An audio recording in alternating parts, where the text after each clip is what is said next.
Pampa Debates. Oferecimento GBOX Previdência e Seguro de Pessoas. A proteção certa para a sua família. Unimed Porto Alegre, cuidar de você. Esse é o plano. Biscoitos Zezé. Carinho que vem de família. Banrisul Digital. Clique e simplifique. Baixe o aplicativo hoje mesmo. E CMPC Celulose Rio Grandense. Desenvolvimento é a nossa tradição. Estamos iniciando mais um Pampa Debates. Pampa Debates que, para orgulho nosso, nos traz hoje mais um ministro gaúcho. Vamos brigar com Mato Grosso do Sul, porque ele é originário daqui, de Porto Alegre, do bairro Glória. É um colorado, não sei se ele está feliz ou triste com a derrota do Grêmio, mas de qualquer forma, ele é uma pessoa que foi para o Mato Grosso, venceu lá como político, foi secretário de Estado, foi deputado federal por lá e hoje chega ao Ministério da Secretaria de Governo. O ministro-chefe da Secretaria de Governo, deputado Carlos Marum. Prazer tê-lo aqui, deputado, ministro, e tantas coisas boas. Pois é. Nós, eu já lhe disse antes de iniciar o programa, nós ficamos muito felizes aqui. Não vamos brigar com o Mato Grosso. O senhor é um homem de duas pátrias, a gaúcha e a Mato Grossense do Sul. Mato Grosso do Sul realmente está especialmente feliz que há 16 anos o Estado não tem um ministro. O último ministro do Mato Grossense foi o Rames Tebet, o saudoso senador da República. Mas você sabe que eu não sou daqueles que fui embora e não mantive os laços com o Rio Grande. Meus laços são profundos, grande parte da minha família mora aqui, tenho muitos amigos aqui. Seus pais moram aqui? Moram, meu pai e minha mãe, que estiveram agora em Brasília, né, na semana passada, mas moram aqui. O senhor é veranista em Atlântida? Sou veranista em Atlântida. E os fins de semana vou continuar sendo. Então, que foi minha primeira preocupação. Não podemos perder o companheiro lá em Atlântida. Nem eu posso perder os companheiros daquelas nossas felizes tardes e manhãs e tardes de Atlântida. Né? Realmente não vou estar aqui e me sinto também compromissado com o Estado onde eu nasci, onde eu estudei. Eu sou ex-aluno do Colégio Militar, passei agora pelo João 23, eu sou ex-aluno do João 23. Também, não sabia. Quando o João 23 ainda era lá na João Pessoa. Sim. Não cheguei a estudar aqui nessa sua nova sede. Mas quando o João 23 era na João Pessoa, era a nossa diretora, a professora Zilá Tota. Zilá Tota, uma grande diretora.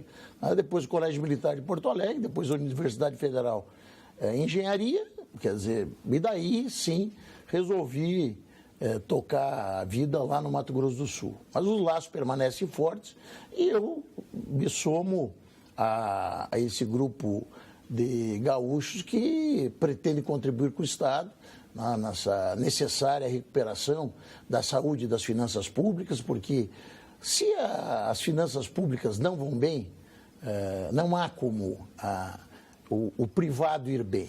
Tem que andar todo junto. Eu também estou à disposição, me reuni com o governador Sartori, até esse objetivo da minha vinda ao Estado, para conhecer mais a fundo o que efetivamente está acontecendo no âmbito dessa questão da renegociação da dívida, para que eu possa também contribuir. Até porque os problemas são os mesmos, né? O problema nacional e os problemas dos estados são os mesmos. O problema nacional e o problema dos estados... É aparar esse monte de arestas que ficaram ao longo do tempo que a sociedade não suporta mais pagar.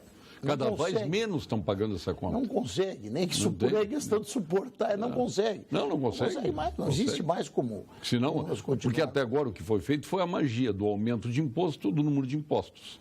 Né? E aí se cria as contribuições para burlar os estados e os municípios. Então é isso aí que precisa ser corrigido, porque a máquina pública custa muito caro.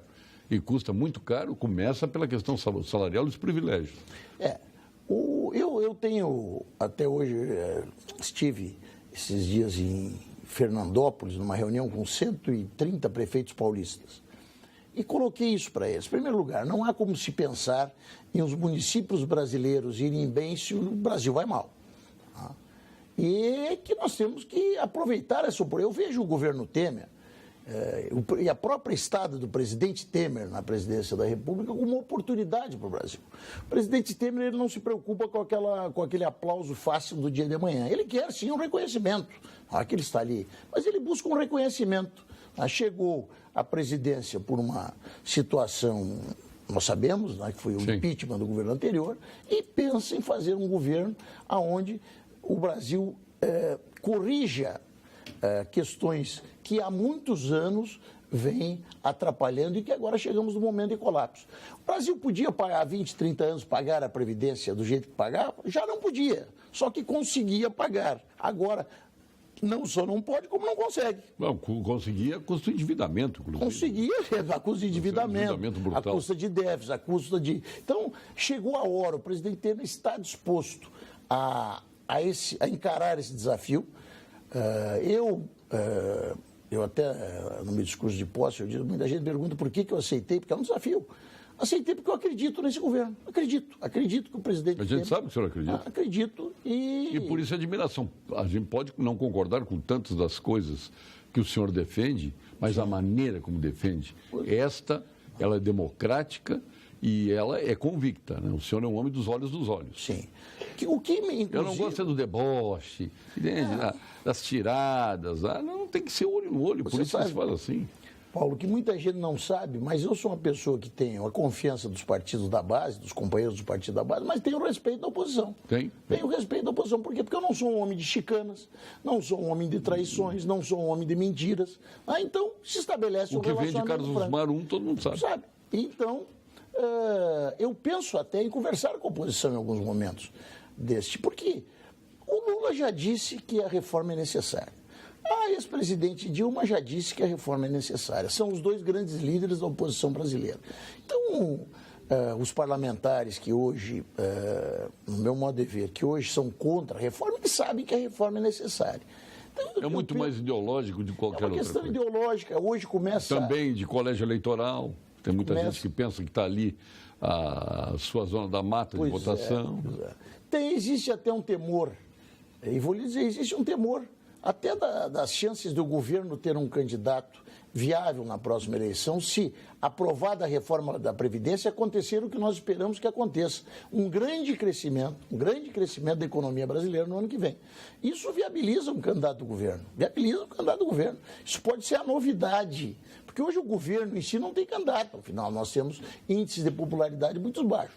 Mas a partir do momento que esse crescimento econômico é real, nós temos hoje a menor inflação da história, nós temos hoje o menor juro da história, há mais de 10 meses a indústria cresce, há um tempo semelhante o desemprego diminui, a todo momento o campo só nos traz boas notícias. Então, o Brasil já saiu da recessão, estamos num caminho certo, e o que é preciso, que não aconteceu ainda? Chegar à base da pirâmide social brasileira, os benefícios da recuperação econômica. Eu tenho para mim que começa a chegar nesse Natal.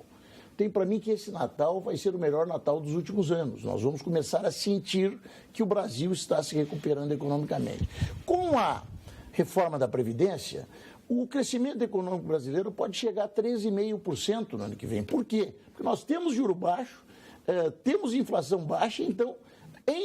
sendo estimulada a confiança para os investimentos, nós temos condição de ter um grande crescimento no ano que vem. Isso pode viabilizar um candidato do governo nas eleições. E eu começo a ter medo de que isso possa atrapalhar a conquista dos votos para a reforma. Eu imagino que já atrapalhe. Pois é. Eu imagino que já atrapalhe. Ficando a questão da Previdência, ninguém é contra quem se aposentou com 50, 48 anos de idade, recebendo pelo teto, né? E ainda com vários, porque os penduricários eles surgem e acabam incorporados, né? Com várias incorporações. Nós, se tivéssemos lá, talvez agíssemos da mesma forma, né? Aproveitando a lei, mas certo. Nem tudo que é legal é moral e ético, né? É nesse aspecto que nós nos defrontamos com a lei, não com as pessoas. Tem gente que faz concurso em função dessas benesses. Sim. Eu vou fazer porque vou me aposentar cedo, vou contribuir e vou ter uma aposentadoria até morrer. Vou deixar para minha mulher vai ser pensionista. Tu vê que já se cortou a questão da pensionista, deu aquele tumulto e já se acomodou. Isso é questão de mudar, alguém tem que mudar, tem que ter a coragem de mudar. O que está fazendo o governador Sartori e o governo Temer. Independente da maneira como ele assumiu, como não, mas em pouco tempo ele está propondo e realizando algumas reformas não tão profundas como nós queríamos, né? Mas daqui a pouco tem que acender uma vela para cada santo e vai acomodando as coisas. Mas isso aí ninguém pode tirar dele. Essa coragem de fazer que dizem que vem muito do Meirelles, né? Parece que por tudo está o Meirelles atrás. E é nessa questão que eu queria lhe colocar. O ministro Meirelles... E a luta é para mudar a lei, né? Quer dizer que essa é que está errada, né? O ministro Meirelles tem desempenhado um papel importantíssimo no governo, porque com o conhecimento que ele tem de economia, ele nos dá tranquilidade que nós estamos no caminho certo. Eu tive a oportunidade de num jantar, a questão de uns 60 dias, onde estive na mesa com o ministro, eu cheguei para ele, o Meirelles, tem uma liberdade de tratá-lo dessa forma. Toda a minha esperança é que você esteja certo, porque nós estamos todos apostando todas as nossas fichas no teu conhecimento de economia. E ele realmente é um homem que tem um entendimento. Ele salvou o governo Lula, né? Foi ele. Tem uma equipe muito positiva e ele dá para nós, que somos aqueles que digamos, que vamos para a luta, uma segurança de que o caminho é esse mesmo. E os resultados estão provando isso. Os resultados estão provando. O que o Meirelles tem dito tem acontecido. Eles, olha, vamos aqui aprovar um limite para um teto para o crescimento do gasto público. Essa PEC foi importantíssima, porque nós já vamos começar a conquistar a confiança. Falou, aconteceu e está acontecendo. E agora o que ele diz? E sem pedalada. Sem pedalada, sem. E o que ele nos diz agora? Isso me deixa muito preocupado. Ele nos coloca o seguinte, que o que nós conseguimos foi muito em cima de boas expectativas. As contas públicas brasileiras ainda se encontram em péssimo estado. O nosso déficit ainda é grandioso. Só o déficit da Previdência, Paulo, é 500 milhões de reais por dia. E não adianta dizer que não tem, é conta de somar. Se nós pegarmos o que entra de contribuição previdenciária, o que nós pagamos desse setor, são 500 milhões de reais por dia de déficit. Não há como as contas públicas estarem num momento positivo. Então, por que o Brasil está crescendo? Porque existe uma expectativa positiva. O pessoal está dizendo, aquela turma que está lá sabe o que faz. A questão agora da Previdência, né? Deu esse negócio de transferir para fevereiro e tal, o dólar já sobe, a bolsa cai. Veja a sensibilidade. A necessidade que tem de fazer. Aí ele nos coloca o seguinte, eu estive também conversando com o ministro Diogo de Oliveira, que é o nosso ministro do Planejamento, uma conversa franca, chamaram aqui com ele, havia uma grande possibilidade de eu me tornar ministro, fui dar uma conversa franca com ele, disse, Diogo, você sabe que não é fácil aprovar a Previdência. Afinal, o que acontece se nós não conseguirmos aprovar? Ele me colocou o seguinte, que a reversão de expectativa vai ser tão grande que nós podemos, em maio do ano que vem, já começar a sentir os efeitos negativos dessa reversão. Você sabe, eu até brinco, que quando a gente é guri, você pega um resfriado, daqui a pouco passa 2, 3 horas bem, já acha que está curado e quer jogar bola, quer correr para fora e jogar bola. Eu sempre morei ao lado do estádio do Grêmio. Eu já queria... O que a mãe da gente dizia? Fica aí que a recaída é pior que a doença. Não é assim? Acontecia comigo. Talvez. Que a recaída é pior que a doença. Uma recaída da recessão agora, certo? Será muito pior do que a recessão que nós vivemos. É um risco muito grande que nós vamos correr se nós, digamos, não estivermos à altura de termos a necessária responsabilidade e aprovarmos agora essas modificações da Previdência que estão amplamente atenuadas. Argumentos praticamente não existem mais contra a reforma. Eu até fui daqueles que insisti para que nós iniciássemos a discussão, que eu quero discutir Previdência. Sim, tem que dizer por que é ruim. Eu quero falar por quê. Por quê? Qual é o argumento contrário? Então, o que é importante hoje? Que eu vejo, e até isso vai muito dessa oportunidade que eu tenho de falar com os teus telespectadores, que é um público que eu noto sempre que eu venho aqui, depois eu encontro pessoas qualificadas, que têm condição de fazer o debate. Nós precisamos que as pessoas entrem em campo, que aqueles setores lúcidos da sociedade brasileira, que sabem que a reforma da Previdência é necessária, que passem a jogar, que entrem também em campo, que liguem para o seu deputado, que liguem para o seu senador, que falem, que tenham coragem de se expressar, que debatam nas redes sociais. Não simplesmente nós ficarmos num jogo onde as pessoas lúcidas assistem e o mundo vai seguindo em frente. Eu quero dizer para você, a Previdência brasileira, Paulo, é o maior Robin Hood às avessas. É um Robin Hood às avessas. Sim. É o maior sistema de distribuição de renda ao contrário. Sim. Tira dos mais humildes e destina aos mais aquinhoados. Pode discordar aos privilegiados. Aos privilegiados. Você quer ver uma coisa? Vamos fazer te dar um exemplo. Um cidadão que se aposenta com 52 anos, ganhando 20 mil reais por mês. Vamos fazer uma conta simples. Sim. A expectativa média de vida é 77, ele vai viver mais 25 anos. Pode viver mais, mas digamos a princípio vai viver em média mais 25 anos. Recebendo esses 20 mil reais. Você veja bem, um trabalhador que recebe 2 mil reais por mês, ele recolhe de previdência mais ou menos 200 reais. Então nós terão que 100 trabalhadores trabalhar durante 25 anos para pagar a aposentadoria de um único cidadão que se aposenta aos 52 anos e recebe 20 mil de aposentadoria. Essa é uma conta absurda. 64% dos brasileiros se aposentam com salário mínimo e depois de trabalharem até os 63, 64, 65 anos. O que justifica nós pagarmos 30 mil, muitas vezes com penduricário, como você mesmo fala, para quem se aposenta com 51, 52. Então aí já tira. E outro fator que eu digo, essa transferência de renda do mais humilde para o mais aquinhoado, ele acontece diretamente dessa forma que eu estou dizendo, sem trabalhadores recolhendo a previdência para pagar um aposentado que tem esse tipo de renda, como se faz de forma indireta. Porque quando você tira dinheiro para pagar o déficit da Previdência, você tira da educação, você tira da saúde, você tira da segurança, você retira da habitação. E quem são as pessoas que mais precisam desse serviço? São os mais humildes. Quem é que mais usa a saúde pública? São os mais humildes. Quem é que mais usa a escola pública? São os mais humildes. Então, tanto direta como indiretamente, a nossa Previdência retira dinheiro dos mais humildes e passa aos mais aquinhoados. Se bem que os contra, eles querem mostrar o contrário. Quem está sendo prejudicado são os mais necessitados.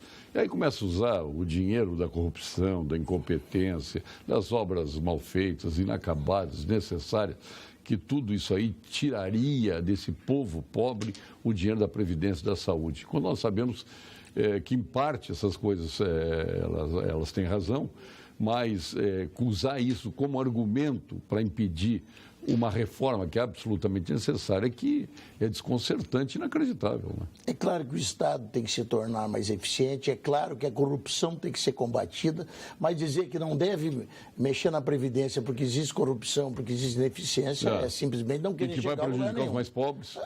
Não vai chegar prejudicar os mais pobres, não. Deixa eu lhe dizer... Pode até a médio prazo beneficiar. Muito. Deixa eu lhe dizer... Primeiro vai ter garantia de que vai recebendo. Já começa. Porque hoje não tem. Os aposentados deveriam... Eu vejo aposentados contra a reforma da Previdência. Os aposentados deveriam ser... Por liderança. Por lideranças. Os aposentados deveriam ser os primeiros a estarem rezando e nos apoiando para que a reforma da Previdência dê certo. Porque o aposentado, ele não vai ter prejuízo nenhum. Nenhum. O aposentado, que não é privilegiado, né? Vamos deixar claro. Não, todo aposentado, mesmo privilegiado. E pior que os privilégios estão no serviço público. E todos que não já estão aposentados ou que já têm o direito à aposentadoria hoje... Azar militar. Foi. Vamos tocar em frente, não adianta nós ficarmos olhando para o retrovisor. Vamos mirar para frente. Né? E daí você vê o que aconteceu em outros países. Portugal quebrou. Chegou um dia, o pessoal foi buscar o dinheiro da aposentadoria, não existia esse dinheiro para pagar. Na Grécia? Na Grécia é a mesma coisa. Qual foi a solução? Entre outras tantas, foi cortar o valor da aposentadoria. Sabe que nós precisamos chegar a isso para fazermos o que é preciso? O Rio Grande do Sul tem dificuldade para pagar seus aposentados. O Rio de Janeiro da mesma forma. Será que é certo, nesse momento, nós empurrarmos com a barriga essa situação, continuarmos empurrando até que o Brasil venha a quebrar, até o momento que o aposentado chegue no caixa e não tenha o dinheiro para receber, para se tomar uma providência? Nas carreiras jurídicas, tem aquela expectativa: o meu filho vai seguir a minha carreira, vai fazer um concurso, porque hoje o país está judicializado. Então, hoje todo mundo quer ser advogado no Brasil, né? Claro. Aí vai fazer um concurso e vai receber as benesses, né, dos aumentos do Supremo e tal. Até isso está com dificuldade hoje, né? Aumenta e vem efeito cascata e rebenta até nos municípios, né? É esse o problema. Então, o cara projetou os filhos para seguirem a sua carreira com os mesmos benefícios. Sim. E tem essa expectativa, claro, que para quem quer privilégio dessa forma não é bom, mas tem que pensar que ele pode ter isso e pagar uma previdência privada.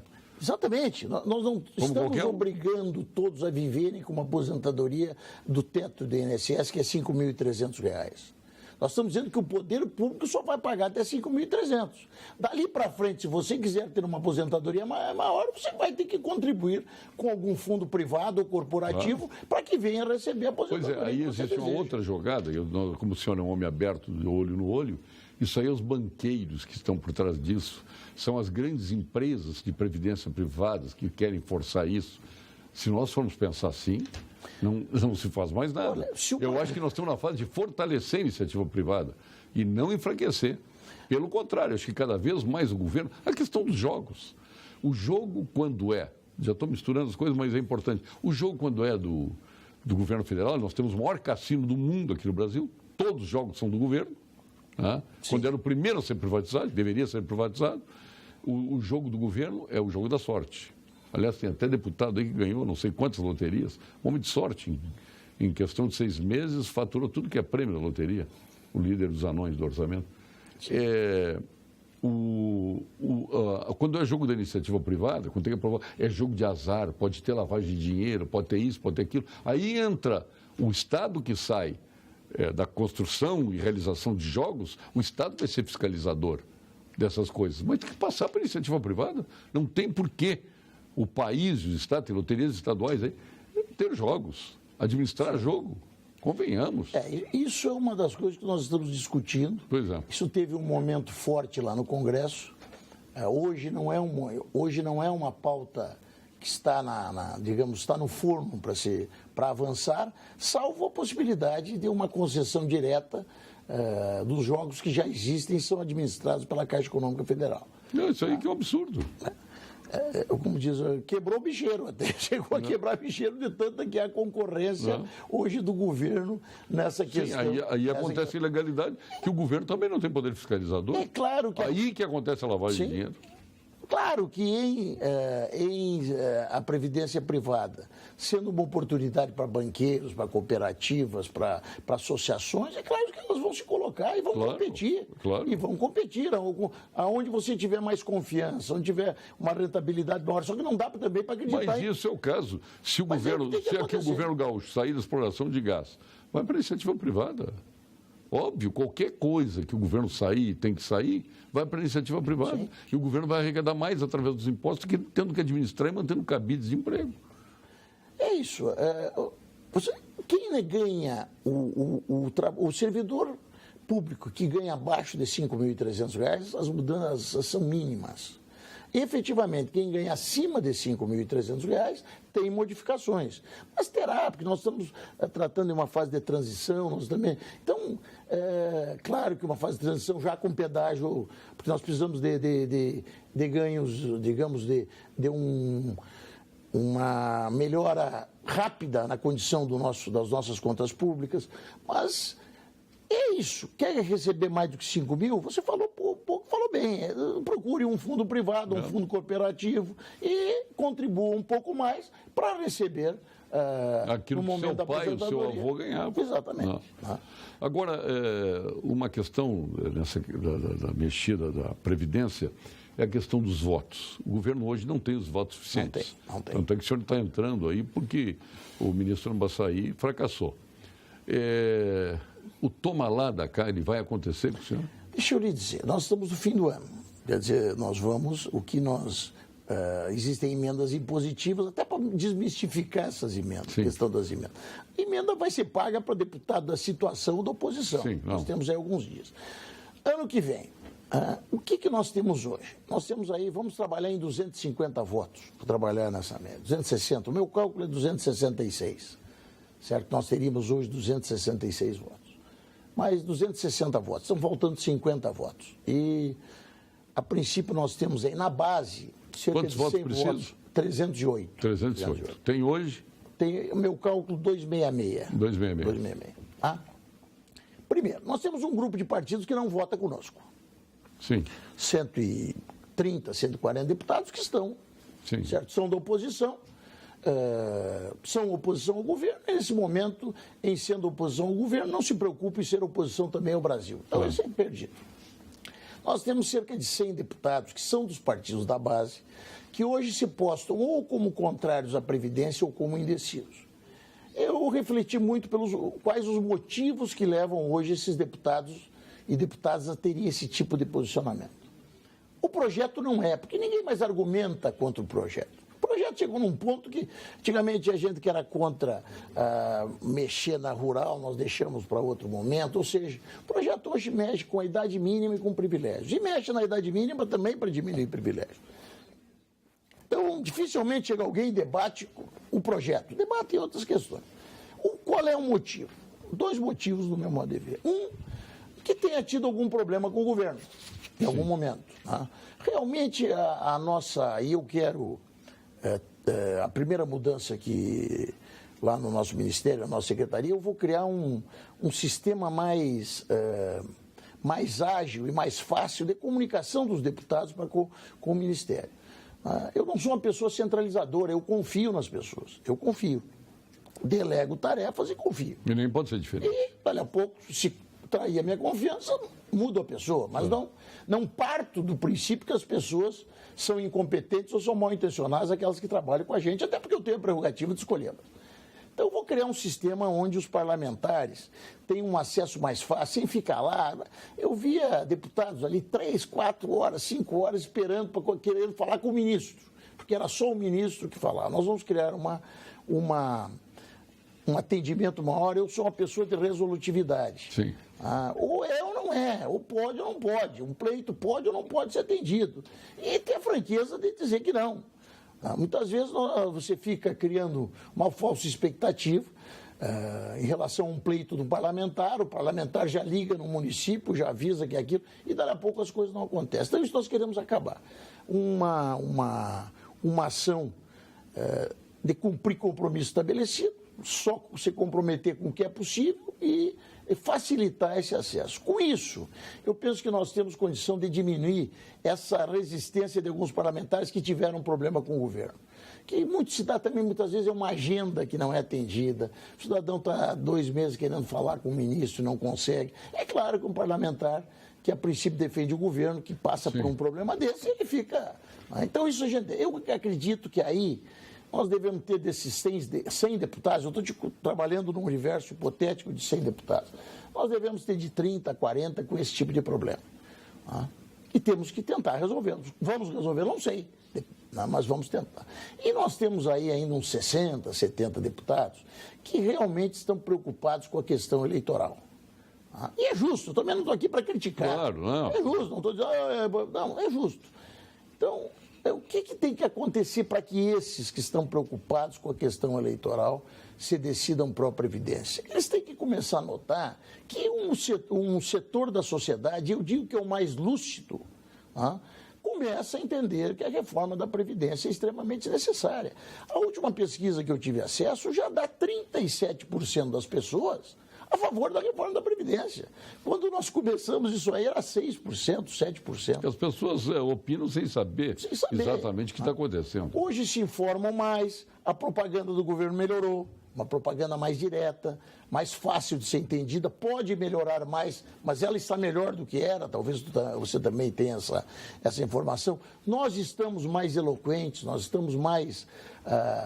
falantes, dispostos a debatermos esse tema, como eu estou aqui, uma oportunidade que eu tenho, eu agradeço a você, de falar com as pessoas que te assistem, porque nós precisamos que essas pessoas entrem em campo, principalmente em relação a esses deputados e deputadas que não estão votando nesse momento no que é necessário para o Brasil por receio do resultado eleitoral. Tem que ficar claro, e eu já... O senhor vai procurar conversar um por um dos deputados? Eu tenho uma reunião terça-feira com os líderes da base para estabelecer, digamos assim, planejamento. Né? Um planejamento de ação onde nós tenhamos uma avaliação extremamente correta de com quem nós podemos contar e com quem não podemos, e vamos efetivamente conversar com essas pessoas, até porque o diálogo é uma marca do governo Temer. Eu estou lá, vou dialogar, vamos buscar, conversar com o que é, e vamos argumentar. Mas eu tenho uma convicção de que nós só ganhamos essa parada, só vencemos, se o parlamentar tiver a consciência de que se votar a favor da reforma da Previdência pode tirar alguns votos, e pode, votar contra também vai tirar muitos votos. E o voto daqui é das pessoas que pensam no geral e não somente em si mesmo. Aqui, você vai perder voto de pessoas que estão pensando praticamente em si mesmo. Mas as entidades que são atuantes, elas, volta e meia, elas publicam aí em mídia externa os deputados que traíram os aposentados, aí bota a relação e tal. Não poderia ter um efeito contrário daquelas entidades e pessoas e lideranças que são a favor dos deputados que votaram a favor da sociedade? É o que nós pensamos que vai acabar existindo. Porque sempre vai o que eles entendem negativo para o ar.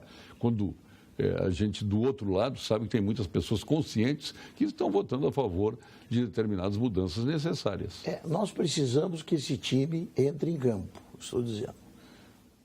Uma Fiergues pode se manifestar, ou seja, essas entidades têm que... FEComércio, Farsul, Farsul Federação, e várias outras entidades. Porque eu entrevistei todos os presidentes agora, nesse final de dia, todos são a favor da reforma, e são contundentemente a favor. É uma necessidade. Se procurar, eu vou dizer aqui, delegados de polícia, Marum, do jeito que a reforma está boa, mas daí você vai ver... A ADEPOL, as associações têm medo de dizer isso com medo de agradar.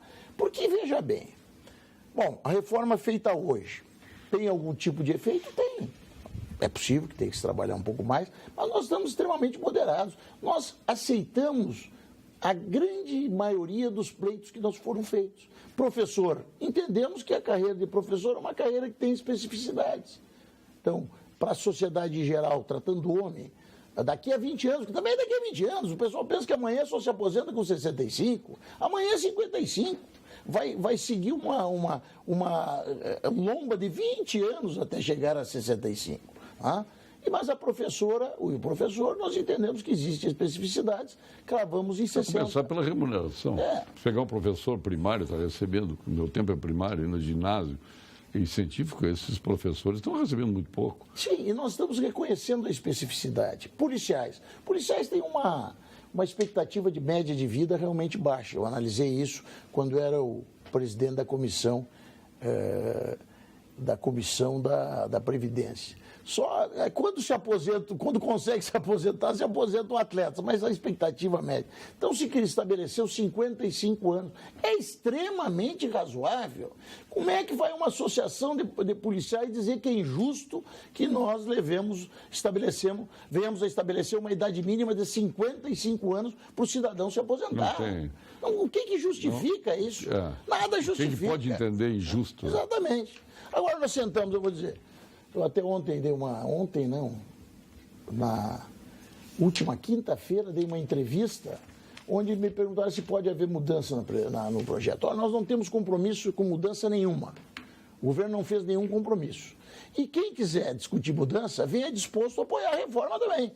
Nós sentamos com algumas pessoas, fizeram algumas sugestões, algumas até possíveis de serem examinadas, e vem cá, e se a gente... Não, mesmo assim a gente não apoia a reforma, porque nós não temos como apoiar. Então está encerrada a conversa. Isso aqui está virando uma conversa de mudo para surdo. Agora, você vem aqui, faz uma proposta para a reforma, mas mesmo assim não aceita apoiá-la, não há como nós avançar. Estamos conversando com o ministro-chefe da Secretaria de Governo, Carlos Marum, gaúcho, matogrossense, depois por adoção, lá fez a sua carreira política. Mais do que apenas desejar saúde neste Natal, o Conselho Regional de Medicina do Rio Grande do Sul trabalha por ela. Foi o que fizemos ao longo de todo o ano e é o que faremos em 2018, apoiando e promovendo a ética e o profissionalismo na atuação médica. E assim que vamos fazer a nossa parte para garantir a saúde e qualidade a todos, ajudando você a passar momentos inesquecíveis ao lado de quem é especial em sua vida. Feliz Natal, boas festas e, claro, muita saúde. São os votos do CREMERS, Conselho Regional de Medicina do Rio Grande do Sul. Está com dúvida no presente de Natal? Passe na Vinhos do Mundo, eleita a melhor loja de vinhos de Porto Alegre em 2017. Lá na Vinhos do Mundo você encontra os melhores vinhos espumantes produzidos ao redor do mundo. São mais de 1000 rótulos para você escolher. Conheça as lojas da Cristóvão Colombo, 1493, da Alípio César, 203 e da Getúlio Vargas, 1135. Olha, este ano passou voando. A gente piscou e já é quase Natal. E começam aquelas reflexões: o que eu fiz este ano? Fiquei perto da minha família, dos meus amigos, dei o melhor para as pessoas que estão perto de mim? Bom, a Unicred tem um desejo especial para o Natal de todos vocês. Que a união seja o verdadeiro valor deste final de ano. Celebrem com quem vocês mais amam e contem com a instituição financeira cooperativa que entende os seus projetos. Contem assim com a nossa Unicred.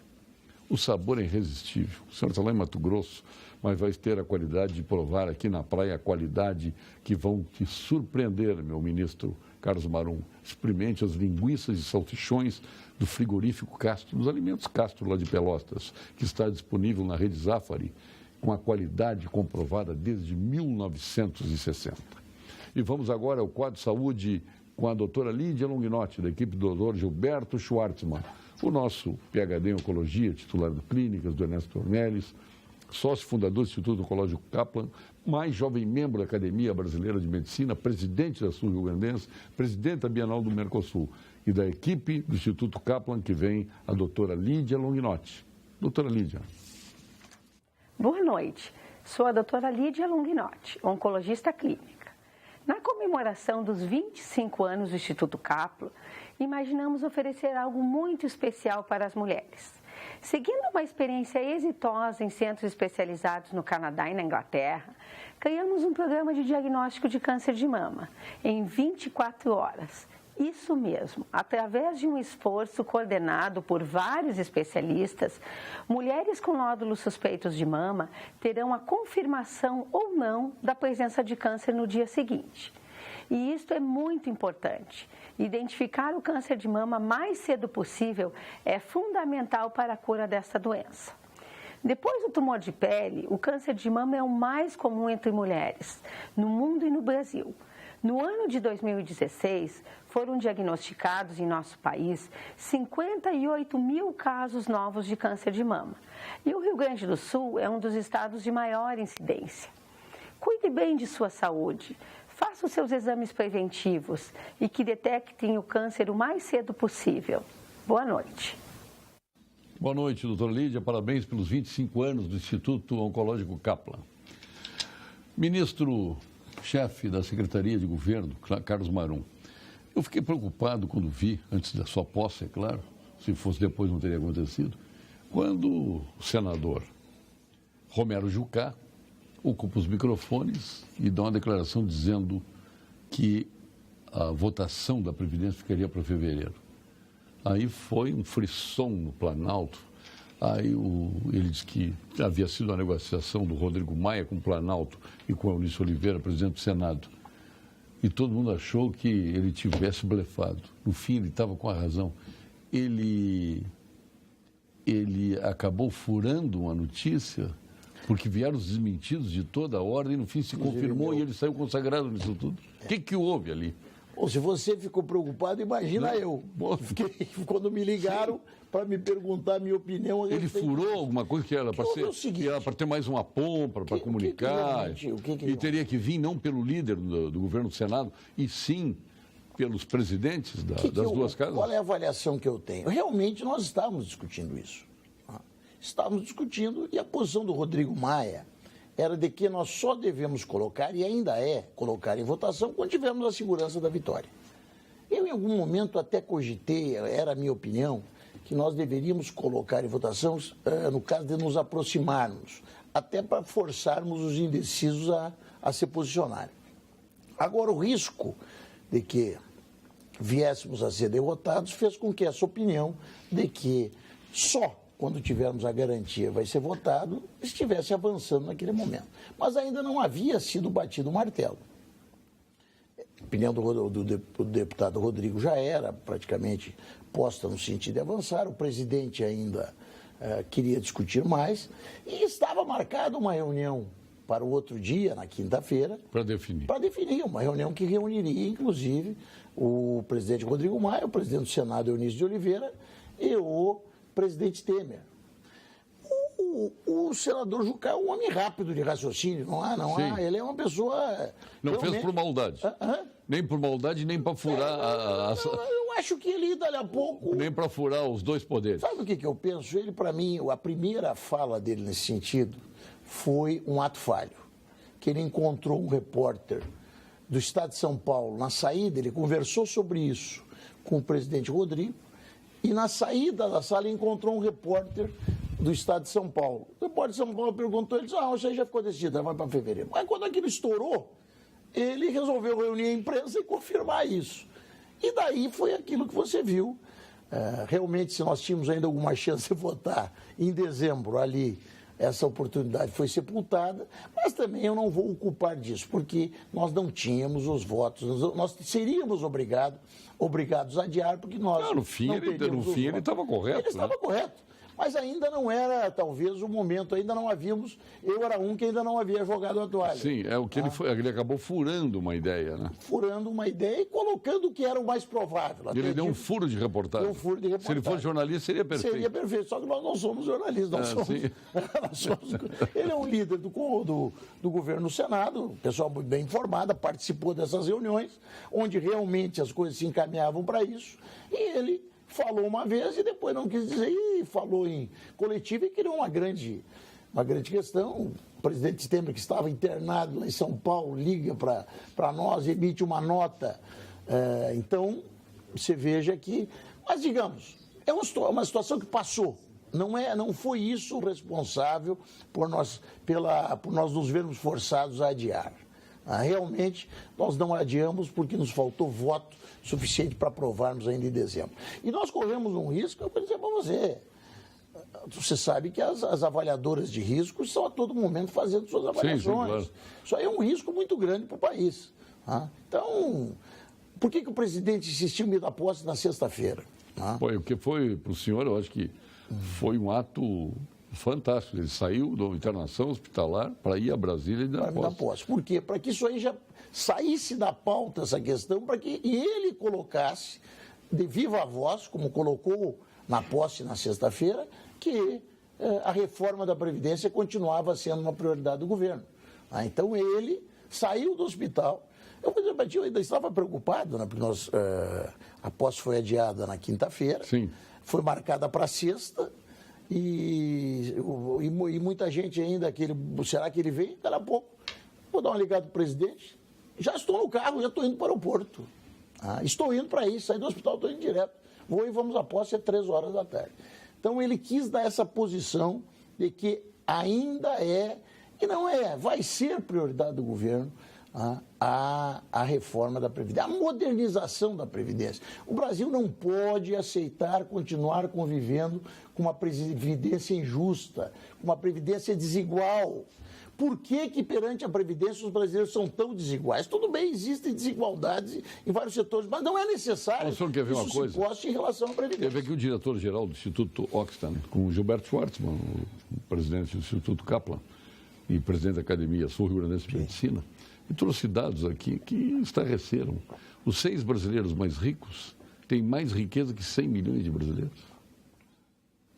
É um número fantástico. E 8%, 8 milhões de brasileiros pagam mais impostos que estes 6 mais ricos do Brasil. 6 têm mais riquezas que 100 milhões. Desses 100 milhões, 8% pagam mais impostos que os 6 mais ricos. Quem é esse? Instituto Oxfam, que é um internacional, é um organismo internacional. Então, os números são fantásticos que ele trouxe aqui. Ele veio dar uma palestra aqui em Porto Alegre e realmente ele deixou todo mundo impressionado com os números. Vale a pena conhecer. Realmente eu vou, obrigado até por agradeço essa informação, vou até me informar melhor sobre esses dados. O Brasil é um país desigual, nós sabemos, não é nenhuma novidade. Mas que a desigualdade era tão grande... Era tão grande. E outro dado, o Brasil saiu da linha da renda per capita, o Brasil estava acima da linha de riqueza, né? Uma renda per capita entre os países em desenvolvimento mais ricos. O Brasil voltou para a linha de pobreza. Nós tivemos 2 anos de uma recessão de 4% por ano, isso é histórico. Os dados aí projetam que se o Brasil crescer 1% a mais que os outros países, vai até 2093 para recuperar a posição que tinha. Veja bem. Então, o que foi o fundo do poço? O fundo do poço, nós chegamos ao fundo do poço 2 anos, numa recessão de 4%.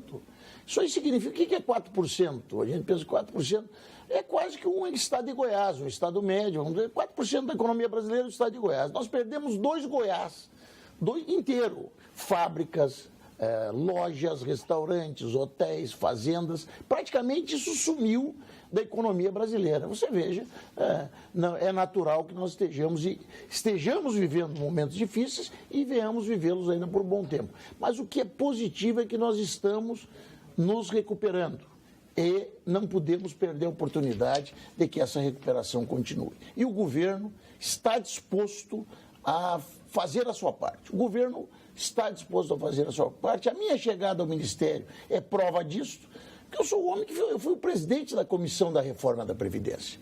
Quando o presidente coloca o presidente da Comissão da Reforma da Previdência na chefia da sua secretaria de governo... O senhor aliviou na comissão? Na comissão? Na comissão nós demos uma... Aliviada? Demos uma aliviada. Haviam questões ali que... nós realmente reconhecemos a idade da professora, que a professoreio do professor, sim, merecia um tratamento especial. Dos policiais, entendemos que mereciam um tratamento especial. O próprio BPC, que é o benefício de prestação continuada, nós amenizamos. Digamos, o projeto que chegou, o original que chegou na comissão, saiu de lá mais ameno. Sim. Mas mesmo assim nós... E veja bem... Até mais negociado, né? Em maio, porque ele ouviu a política, ele veio do setor, veio praticamente do Ministério da Fazenda. Sim. Chegou ali, passou pelo crivo da política, como é natural. E ele saiu realmente mais ameno. Mas o que me chateia, e eu vou ser franco contigo, me chateia e me entristece. Nós estávamos prontos para aprovarmos essa reforma da Previdência em maio. Nós estávamos prontos para aprová-la. Nós estávamos chegando nos votos, já estávamos começando a comemorar. A oposição já discursava, reconhecendo que nós iríamos aprovar a reforma da Previdência. Aquele Silvio Costa, aquele deputado, líder dos partidos, foi para o microfone e disse: olha, vocês são competentes, vocês vão conseguir aprovar a reforma da Previdência. Já que se criava esse ambiente quando vieram essa questão já no JBS, que nos atrasou 6 meses. Então agora, o que está nos faltando é tempo. Se nós tivéssemos mais 3 semanas ainda antes do recesso, nós chegaríamos ao recesso, eu lhe garanto, com a reforma da Previdência aprovada na Câmara. Agora, temos que confiar que a sociedade brasileira, os setores lúcidos da nossa sociedade, vão se manifestar em relação aos seus deputados e deputadas favoravelmente a ela. E eu tenho que fazer outro alerta, Tem gente que se assusta com o aeroporto. Eu chego no aeroporto, está cheio de gente lá, fora Temer, fora Marum, fora... Né? Cheio de gente que eu digo, 30, 40, que é cheio de gente aí. Sim. Aí o cidadão se preocupa, aquelas pessoas não vão votar em você, aquelas pessoas vão votar em mim, não vão. Mesmo que eu seja contra a Previdência. Não, então não são essas pessoas. O Bolsonaro está a favor da reforma? Não, o Bolsonaro é contra a reforma. Mas que interessante. O Bolsonaro, bom, é outro assunto para outro dia, né? Eu tenho inacreditável que seja... perspectivas dele. Eu não vejo o Bolsonaro ainda com uma... Sabe que não existe vento a favor de quem não sabe onde ele quer chegar. Claro. Né? E em termos, tudo bem, ele quer chegar, ele quer ser presidente da República. Sim. Isso eu também quero, você também quer, todo mundo quer. Digamos. Mas agora, chegar à presidência da República para fazer o quê? Ele ainda não sabe. Vou ser bem franco com você. Sim. Isso faz ele tomar essas medidas erráticas como essa. O foco dele é os direitos humanos. Se os direitos humanos vai para lá, ele vem para cá. Ele vem para o confronto direto, em tudo, né? Certo. Então, esse é o foco dele, esse é o cavalo de batalha dele. Agora, examinar com profundidade o que ele conhece do país ainda não se conseguiu fazer com ele. Não se conseguiu fazer.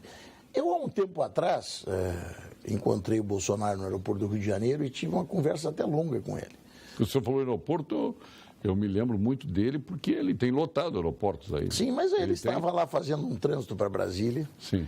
E eu sugeri a ele que ele qualificasse a sua assessoria para começar a ampliar o seu conhecimento sobre questões maiores. Acho que até eu comentei com você uma vez isso há um tempo atrás. Bolsonaro, tu tem que ter alguém para falar de indústria, tem que ter alguém para falar de agricultura, tem que ter... Não adianta você só... Mas ele agora já arrumou o ministro da Fazenda, né? Ele já arrumou o ministro da Fazenda, né? Sim, mas o ministro da Fazenda quase pediu demissão. Quando ele disse que não que era contra a reforma da Previdência, o ministro da Fazenda dele é um dos maiores defensores da reforma da Previdência. Sim. De várias reformas. Várias reformas, quer dizer, o cara já está aqui também, já nem acreditou. Quer dizer, quem é hoje o assessor principal do Bolsonaro é aquele Alexandre Frota. Você veja bem, até brinco que ele vai ser o chefe da Casa Civil. Quer dizer, então, precisa qualificar e acreditar nas pessoas que estão ao lado dele. Senão, eu não acredito no futuro da candidatura dele, não. Vamos ao ponto final, com Gimo e FCDL. Ponto final. Oferecimento Produtos Gimo. Qualidade comprovada. FCDL apresenta QComércio, o maior e mais completo programa de qualificação e gestão de empresas. Estamos conversando com o ministro-chefe da Secretaria de Governo, Carlos Marum. Já ressaltamos aí o nosso reconhecimento a ter sido escolhido para ministro num momento tão delicado e tão necessário. O presidente da República foi escolher o homem certo, né? Um homem que tem essa condição de, embora tenha exercido um papel em defesa ao Eduardo Cunha, em defesa ao próprio presidente Michel Temer, mas é um homem franco, de olhos nos olhos, assim, ele tenha feito a política, assim, ele é respeitado. Mas tem uma questão que agora aflige. O PSDB sempre foi um aliado e, aos poucos, o PSDB foi se afastando do poder, muito embora liberou seus deputados, mas vai votar a favor da reforma, em sua grande maioria, não sei se tem alguém contra. Mas esse afastamento, ele tem como ser renegociado? O senhor acha que são favas contadas? Não, deixa eu lhe dizer. Será que é a candidatura à presidência da República? É uma definição ou a liberação até de criticar o governo algumas coisas? O PSDB viveu uma crise quase que hamletiana, do ser ou não ser, to be or not to be. Ele não sabia se era governo, se não era, não sabia se era a favor das reformas, se não era. E isso acabou, inclusive, inviabilizando o meu antecessor, que é uma boa pessoa, um bom deputado de tradição, foi prefeito de Salvador, uma pessoa com toda a competência, mas restou inviabilizado em função do fato de que o seu partido não lhe permitia fazer qualquer tipo de articulação. O que eu vejo agora? Eu vejo o PSDB se definindo no sentido de que não é governo, mas é a favor das reformas. Eu penso que o PSDB começa a trilhar esse caminho. Não é governo, mas é a favor das reformas. O que não é ruim. Não é ruim. Isso para pode ser positivo. Para a sociedade não é ruim. Eles têm um candidato. O governo ainda não sabe se o candidato do PSDB será o nosso candidato, o candidato do governo. Mas eles começam a tomar... Hoje, eu digo isso porque eu li na imprensa que o presidente Alckmin começa a defender punições aos parlamentares do PSDB que votarem contra o programa do partido e, portanto, votarem contra a reforma da Previdência. Quer dizer, uma decisão até histórica para o PSDB, que não tem a tradição de ter esse tipo de atitude. Estou dizendo que o PSDB já está virando um partido como são os outros. Já deu briga na convenção, já teve vaia, coisa que não acontecia no PSDB. O PSDB era um pouco luva de pelica. E agora o PSDB parece que começa a se definir. Isso é um ponto altamente positivo. E tem muita postura do Alckmin. Exatamente. Que é o presidente do partido. E isso pode até aproximar o governo do próprio Alckmin. O Alckmin é um candidato que está aí, está posto. Não é ainda o candidato do governo, mas pode ser. Eu não vou dizer que atitudes como esta, de o PSDB atuando firmemente em relação àquilo que nós entendemos que é o que o Brasil precisa nesse momento, que não possa nos aproximar da sua candidatura. O governo, senhores, que pode chegar a ter até um candidato próprio. Quando se fala em governo, o senhor fala na base aliada ou o senhor fala especificamente do seu partido, PMDB? Não, eu falo de uma candidatura que reúna o PMDB e os partidos da base aliada, onde hoje o PSDB não se encontra. Sim, é o PP? É o PP, é o PR, é o PTB, é o PRB, é o próprio DEM, essa gama de partidos. Eu, claro, que entendo que o PMDB, por ser o maior partido da base, deveria ter o candidato. Mas a partir do momento que você senta numa mesa... Existe uma possibilidade de Michel Temer ser esse candidato? Olha, você sabe que o presidente não admite. Eu estive com ele há alguns dias, nós viajamos a Buenos Aires e conversamos sobre isso no avião. Ele não admite essa possibilidade. Agora, a política é como nuvem, muitas vezes. O que eu entendo? Que a partir do momento que nós aprovarmos a reforma da Previdência, nós teremos uma melhoria tão significativa na vida da sociedade brasileira que nós teremos condição de ter um candidato. Poderá ser o Henrique Meirelles? Pode ser o Henrique da base aliada. Pode ser. E já se declarou candidato. Pode ser o Meirelles, pode ser o Temer. Eu diria até que esses dois. E surge aí como um nome que começa a despontar o Rodrigo Maia, que eu não retiro dessa. Conversei com ele esses dias e disse, olha, você é um nome que pode, nós temos que avaliar esses nomes. Né? O ministro Meirelles é outro, está com vontade, isso é uma coisa muito importante, ele está com vontade de ser, ele quer ser candidato. Tá? Então eu penso que o que nós não podemos, no meu modo de ver, é corrermos o risco de, com o lançamento de duas candidaturas de centro, resultarem no segundo turno a candidatura do Bolsonaro e uma candidatura do Lula, que eu penso que se torna mais difícil. Sim, né? sim. Quer dizer, eu penso que um segundo turno entre Lula e Bolsonaro eu vejo como uma coisa muito ruim para o país. Eu tenho perguntado aqui, entre Lula e Bolsonaro, as pessoas se horrorizam, né? Dizem, pô, Deus queira que não aconteça isso nas nossas vidas. Pois é. Então, se nós lançarmos dois candidatos de centro, com essas duas candidaturas, nós corremos o risco do segundo turno, já que se pulverizam os votos do centro, centro-direita, centro-esquerda, podemos ter essas duas candidaturas. Você não acha que o momento é para um candidato de centro? Eu entendo que é, mas nós dependemos não diga da melhora da economia. A melhora da economia ela já está acontecendo. Sim. Nós precisamos que essa melhora da economia chegue na base, chegue na vida das pessoas. E, repito, penso que isso começa a acontecer agora nesse Natal. Estamos na torcida. E daí pode ser o Temer, o presidente Temer. Tem tido agora uns problemas de saúde, parece que nada grave, pelo menos essa é ele é uma pessoa que sai do hospital e quando vê está discursando lá em Brasília. Eu fui com ele à China, caminhava 12 quilômetros. Eu caminhei a primeira caminhada com ele e já desisti, nem o segurança conseguiu acompanhar. É verdade, quer dizer, um homem que tem saúde, salvo-se algum acidente maior de percurso. Então dizer que ele não pode ser é equivocado. Agora eu posso te garantir que até o momento ele não quer ser. Eu quero lhe franquear agora as nossas câmeras, para o senhor se dirigir ao nosso telespectador gaúcho aí. Acho que não vamos conversar antes do Natal, ao menos ao vivo. Sim. Mas eu quero que o senhor se dirija a essa terra onde o senhor nasceu, ao Rio Grande do Sul. Especialmente a nossa Porto Alegre. Mas como nós temos aí 106 retransmissoras, 4 geradores espalhados por todo o estado, está aí um bom momento para o senhor conversar com aquele que poderia ter sido o seu eleitor. Infelizmente, perdemos um grande político para o Mato Grosso. Não há como deixar de reconhecer a minha emoção até em falar com os gaúchos. Né? Eu sou um tradicionalista até hoje, você sabe disso, Paulo. Eu sou uma pessoa que... Sim, cultua as coisas do Rio Grande. Cultua as coisas do Rio Grande, ando de bombacha, eu frequento CPG. Bom, nunca lhe vi de bombacha, né? Pois é, mas... Porque na praia eu lhe vejo de bermuda. Mas me vê tocando e cantando música. Sim, isso eu vejo. Mas de bombacha eu não vi ainda. Declamando poesias. E agora na minha posse apareceram lá amigos. Um colega do Colégio Militar apareceu lá na posse. Colégio Militar de Porto Alegre. Sim. Um colega de faculdade. Então, essas situações... Apareceu o sobrinho do Alfonsinho, lá, o Antônio? Apareceu. Também.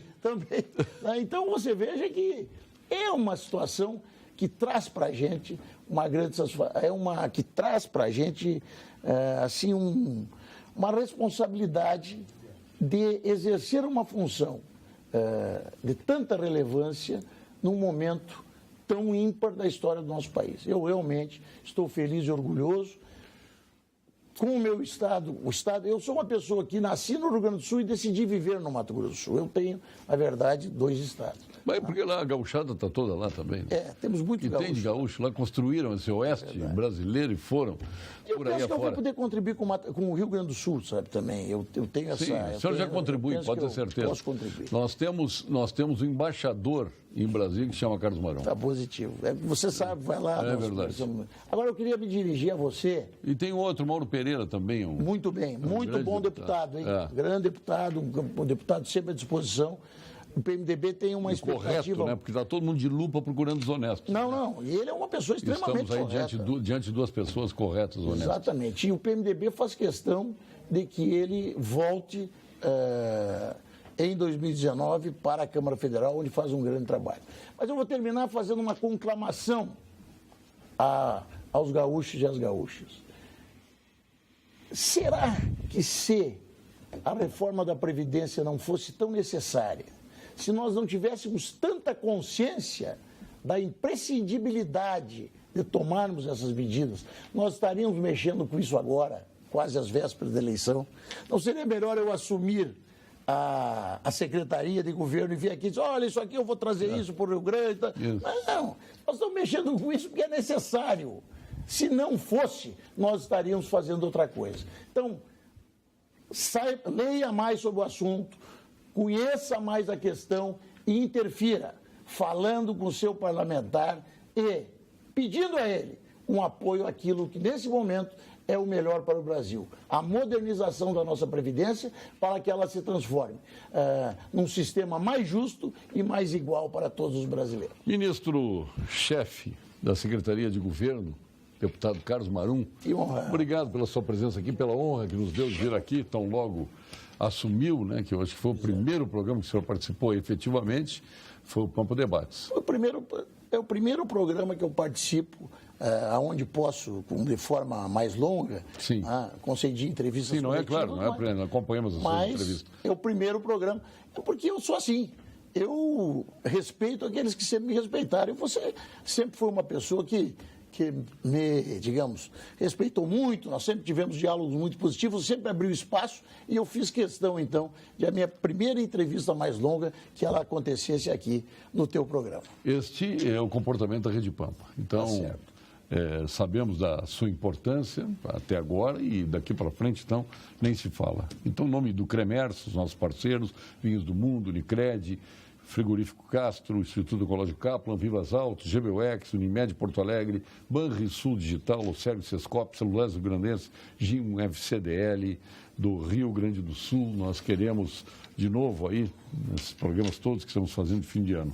Eu estarei fora agora por uns dias, vai ficar aqui o Armando Burdi, e depois teremos uma série de programas com as lideranças gaúchas. Aquele projeto do Pampa Debate de fim de ano que nós chamamos Lideranças Gaúchas, o passado, o presente e o futuro do Brasil e do Rio Grande do Sul, passado a limpo. Agradecendo de novo ao ministro Carlos Marum, nós anunciamos amanhã Armando Burdi apresentando aqui o Pampa Debates. Muito obrigado pela sua atenção e tenham sempre um bom fim de ano. Encaminhem bem as suas festas e que tenhamos um grande Brasil em 2018. Obrigado.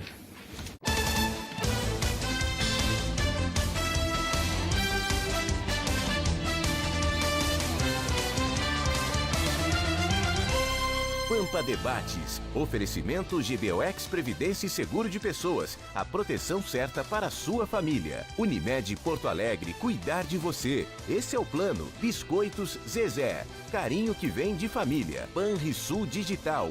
Clique e simplifique. Baixe o aplicativo hoje mesmo. E CMPC Celulose Rio Grandense. Desenvolvimento é a nossa tradição.